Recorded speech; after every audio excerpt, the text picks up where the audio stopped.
G'day folks, since the Mavic Air 2 was released, probably the most commonly requested video for me to create is a video comparison of the most common consumer drones that DJI is currently selling. The Mavic Mini, the Mavic Air 2, and the Mavic 2 Pro. So that's what we're going to focus on in this video today. We're just going to do a video comparison of all three drones and see how they stack up against one another. So let's just jump right in and take a closer look.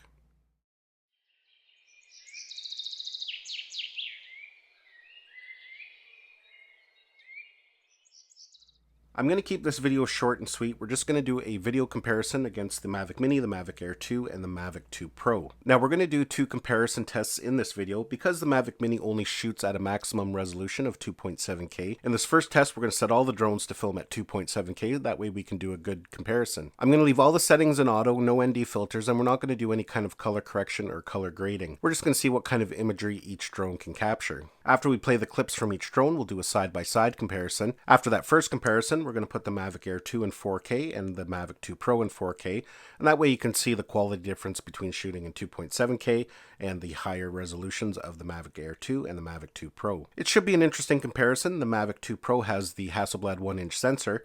However, the Mavic Air 2 does have a higher bitrate, so it could potentially provide better detail. So without further ado, let's just get right at the comparison.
So as you can see, all three drones really do a great job at capturing content. The colors are good even when shooting in auto. I wouldn't say there was a huge difference when we were shooting at 2.7K. Even for something like the $399 Mavic Mini, it can pretty well hold its own against some of the more higher end drones. Obviously the quality is a little bit better on the Mavic 2 Pro and the Mavic Air 2, but you will be paying extra for that. Hopefully this video helped you out a bit if you're in the market for a new drone and you're wondering what the video quality differences are from a $400 drone, an $800 drone, and a $1,500 drone. I want to thank you for watching this video. Give it a thumbs up if you found it informative and got some value out of it. Don't forget to subscribe to my channel so you don't miss any of our upcoming videos, and we'll see you in the next one.